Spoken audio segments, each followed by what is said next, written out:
I will tell This it. story Yes. belongs somewhere. I think honestly, you telling your massage parlor story the other night publicly, it was like, if Pete can do this, I can tell the story. That's fine. This is. I've told this story. Yeah. I'm very clear. I'm like, this is Patrick Walsh's story, and it's maybe the greatest. I can't oversell it. It's the greatest story. It is a real good story. I've told it to people at bars.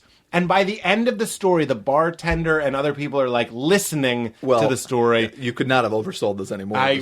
It is a good story. It's a great story. But I went to Tijuana. I went to Tijuana with friends. I don't recommend it. It's a terrible place. You have to cross a bridge where like limbless children are asking you to buy chiclets to like save their lives. Not feeling it. Not feeling that. So. I went, and I need to stress, I think, for the story that I have friends who have had sex with prostitutes. I have friends who have done all sorts of things. Yep. I have such a crippling fear of STDs that I had to talk about it with my therapist. Well, that's our generation. We were told about sex in the same breath. They were like, also, your dick can catch fire. Sure, and raised Catholic and tremendous guilt and all that factors. It's a nice little cocktail that we sip down. Yes, but it's a wonder that we've ever had sex, Patrick. It really is. Not together, but with other people. Well, perhaps tonight. I don't know. Feeling it. I went to Tijuana, and we go, and my friends are like, obviously, let's go to the red light district. Oh, yes, whatever. Yes. So we're real drunk. Real You drunk. told me that there was a bar that was like, we'll give you 30 beers for... It was like 30 beers and 10 tequila shots for something like $25 or something. It wasn't that. It was something absurd. Like, there's no way you'll finish the challenge. Right. And we finished all the beers. You did? We finished everything. And we were very drunk. And I knew I had to drive home at some point back to the States. But we're there, and it's like, all right, we're sitting in here for the long haul. We're real drunk. And we go into this giant, like bigger than this well, they can't see it, but a giant strip club, but it's just gray, and there's no like lights. There's a stage. There's no music. No one's in there. It's like 2 p.m. maybe.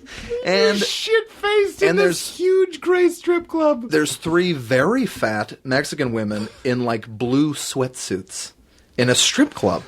So we're like, well, this is not going according to plan. But we just sat in there and drank beers. We're like, this is, I guess they don't become a strip club till after 5 or something. Right. But we're like, let's just drink and talk, and we're having a great time, getting really drunk. But these women keep coming over. We're talking like 50-year-old, real fat woman in a sweatsuit, like rubbing my nipples and being like, hey, you want to? I'm like, are these the dancers? What's going on here? Like, there's not enough. They'd have to pay me. I don't understand. Are these the dancers? We're like, are these women the dancers? Because they're 50 if they're a day. They're $2.50 if they're a pound. And I don't know if those expressions even make sense. Those are. But we're just like, this is bizarre, Then we learned that they were sort of like pimps in a way. They were trying to set you up with the attractive women. But you got to bring them out to the field so they're there. We were really just content to sit and drink in Tijuana. Right. So all of a sudden, I was like, yeah, what if I did want a lap dance? This was 5 years ago or so. Okay. And I was just out of a relationship. I said, "What are you the dancer, or what is the dancer?" And they barely spoke English. My friend gave one of the women money to get him cigarettes, and she left, never came back. That's what Tijuana is. They're like, can I go buy you something? And then you give them the money, and you're like, this doesn't seem right. And then they run away with your money.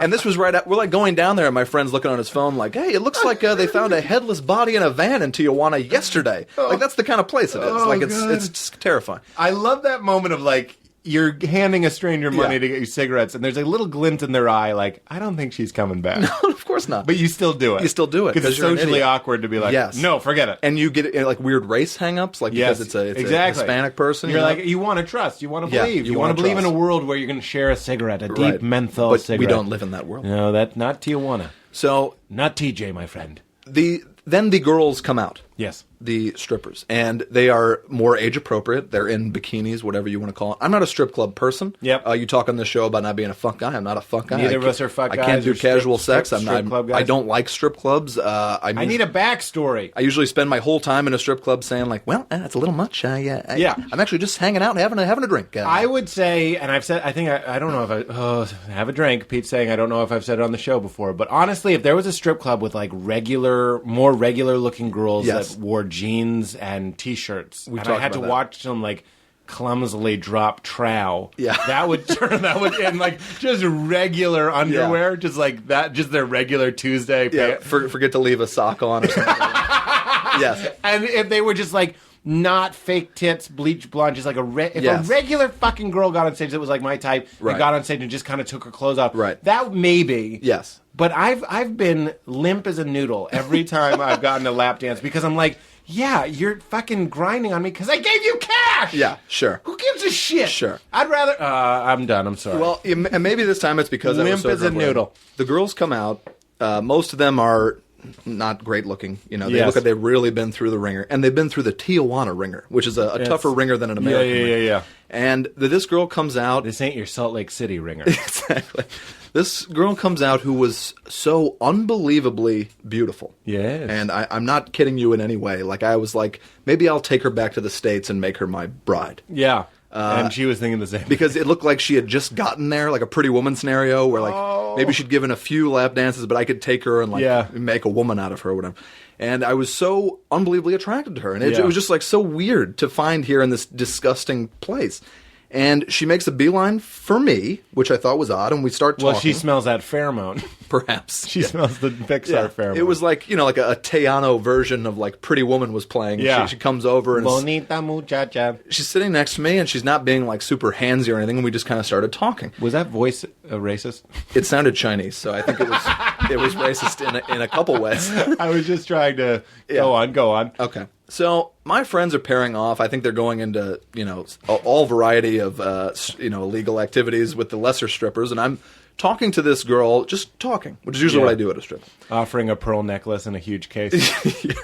Well, you offer a pearl necklace in there. That's a problem. So she goes, hey, she's talking to me. And I said, well, what is the deal here? Like, have you won a dance? Yes. And she was, you talked to one of the fat women in the sweatsuit. Yes. So this woman comes over and she's like, 3 songs, $20, which is a deal you will not find anywhere. And I'm like, honestly, okay. I'm drunk. I'm like 25 years old. Yes. Let's make it happen. We go in. There's a little like booth almost with a stool, and they close like a shower curtain. And I'm in there, and she starts dancing. The clothes come off. I'm like, okay, this is great. She's kissing my neck and like running her fingers through my hair and like stuff that's way more I don't know if that's just Mexico or what. Did she ever go, Mr. Incredible? No, she didn't. But Trying to make the voice less offensive as I go. and this is it's extra awkward with a girl I don't know sitting in the room, but I'm just going to plow through and tell the story. So she takes my hand and is trying to put it on or in her, and I said no. On the vag. I don't know what that's going to do for me. I'm like, no, I don't need this really right now. Warm it up. I kind of passed on that one. She's like, okay, and the songs are playing. So I am quite hard, not a limp noodle, as you said. She notices and is rubbing it. And I'm like, where's this going? Because you're in Tijuana. You don't know if like a donkey's going to bust anything's legal. Yeah. Yeah, exactly. They'd be like, you want the donkey? She's, rubbing whatever and kind of kissing my neck and playing with my hair and like beautiful. And like clearly I was like the first client of the day, and I'm in there, and she takes my... She's not phoning it in. Right. She takes my penis out. Yep, there it is. So she's jerking off my penis. And you said that as if to a doctor. And she begins... It makes it easier for me to talk about. Manipulating my penis. Right. At this point, I'm $20 in. It's like, how far is this going? Yeah. So she's, we're doing all this or whatever. This is the best story there's ever been. She's jerking me off, and the curtain opens. And my penis is out, it's hard, it's loud and proud. And the woman in the sweatsuit looks at us, and I'm like, oh shit, like thinking she'll be like, put it away. Yeah. But, she goes, do you want to go downstairs? She's like, downstairs? Downstairs? And I assume that's where you have sex with the girls. And I said, no. Yes. I honestly, in my mind, I'm thinking, can I get an STD from a hand job? Yeah. You can't. Yeah. But it's just like, I'm not comfortable with it. Yeah. It felt great, of course. Yep. But I said no, and then she goes, okay, time's up. You remember thinking, I remember you saying you thought it was like a scam. It's like, I they did. get you all hot and bothered. Yes. Then they're like, you want to go Then downstairs? they take And you you're like, downstairs. yes. Which I think is what it is, honestly. So I said, no, thank you, and I started to put it away, and then she goes, okay, well, time's up. And it seemed like it had been 3 or 4 or 5 songs at this point. Yeah. She shuts the shower curtain thing, and the girl looks up at me, beautiful girl, Yeah. and she goes, it's okay, we can finish. And I was like, what? And then proceeds to attempt Yes. to put my penis into her mouth. And then I said, I'm so no. uncomfortable with this. Because I'm so... Pete, you think you're uncomfortable? Yeah. I just want you to know we're both uncomfortable. I said no, because I'm terrified of STDs. Of course. Now, I know there are a lot of guys who don't ever think about it and would have been like, oh, yeah. 2 hands on the back of the head, you know?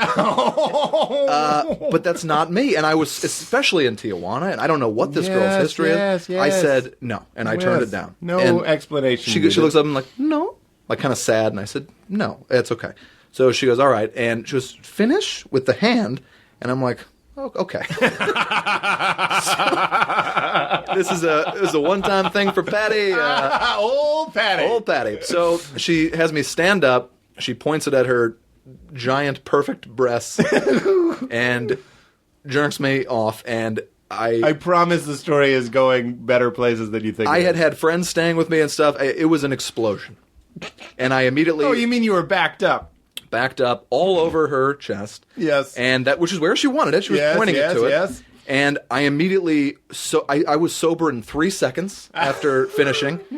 My ears got so hot and filled with the guilt and the shame and everything, which is something I have to get through in any sexual relationship. I understand. It's just how I was raised. Right. Wait till marriage. Or whatever. It comes out. So even a routine hand job is giving me such like agita, and I'm like, I can't even face my friends now or whatever. Meanwhile, my friends are off doing far worse things. Worse. So I finish. She's like, looks up and smiles. She picks up one of those brown rolls of paper towels like you'd find in like a grade school bathroom. Yes. Tears off a single brown, like cardboardy paper towel. One face. Wipes the load off the chest. A single wipe, you said. A single wipe. Balls it, throws it in a trash can, and then goes out and just kind of rejoins the group. And I'm standing in there like, what did I just do? I need to leave. Yeah. And, you know, in the grand scheme of things, maybe it's not even a big deal. But I felt really, even now talking about it, I feel weird that it happened.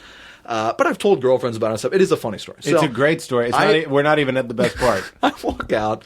I rejoin my friends at this table, the ones who are still sitting there. And they're like, how was that? And I said, oh, it was good. It was good. You know, it was fun. They're like, you're in there a really long time. I said, yeah, I don't know. Did you have to pay extra? No, it was just this $20. My voice keeps cracking. I'm kind of, I'm shaking. My legs are shaking really bad. I felt bad about it. And my friend goes, hey, is it weird if I get a lap dance from her? And in some weird way, because like, again, going back to the guilt and everything, I felt a little jealous. This is a stripper. Yeah. But I'm like, oh, we kind of had a little connection. But yeah. I said, of course, go ahead. Doesn't bother me at all. So he goes in. He's in there a song and a half, it seems like. And he comes out. He's done. It's the same girl. And he sits down and I'm like, so how was that, huh? And he goes, what? And I go, pretty intense dance, right? And he goes, well, why?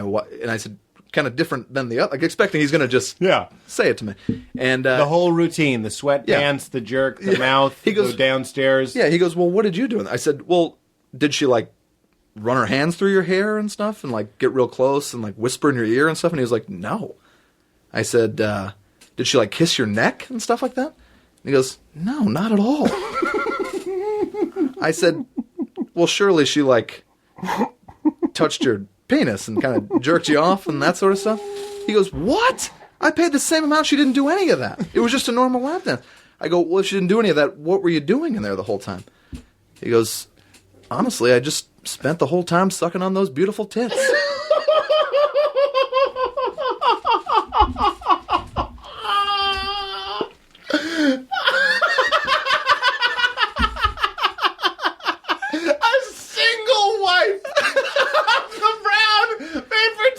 Yeah. And then he goes in and he spends the entire time kissing and sucking on this woman's chest that I had just unloaded. Moments ago. Yeah. Moments ago had marked. Unloaded a big gulp of semen on her. Oh, Jesus. And I think I told him maybe on the car ride home. And he looked so mortified.